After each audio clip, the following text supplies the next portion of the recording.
Cette année, tu passes le brevet des collèges et tu vas devoir te frotter à l'épreuve d'histoire-géographie et d'enseignement moral et civique. Cette épreuve est composée de plusieurs exercices. L'analyse de documents est l'un d'eux. Dans cette vidéo, je te propose 3 étapes pour bien réussir l'analyse de documents. Tu devras tout d'abord décortiquer le document. Au brevet des collèges, on peut te proposer des documents de nature différente. Comme tu le vois sur cette image, tu peux avoir un texte, une image, un graphique, une carte ou encore une photographie. C'est en lisant le titre du document que tu vas pouvoir identifier sa nature, son auteur, sa date de création ou bien encore son sujet. Il est important de relire ce titre pour ne pas se tromper. Une fois le titre lu, tu vas pouvoir étudier attentivement le document.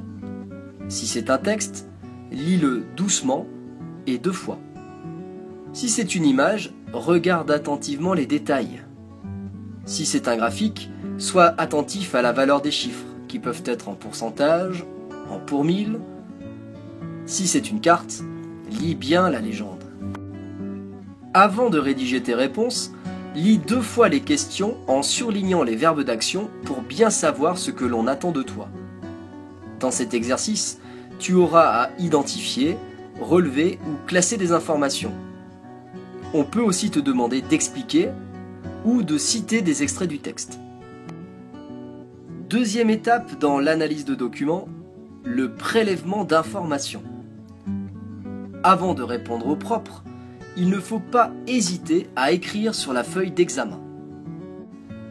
Surligne, entoure, flèche ou résume les informations que tu trouves. C'est ainsi que l'on repère les éléments importants du document et que l'on réveille les connaissances du cours.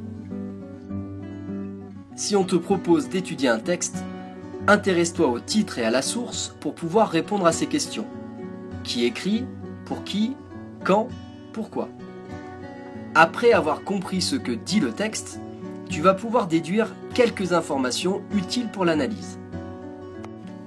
Pour étudier une carte, relève directement sur la carte et dans la légende les informations permettant de répondre.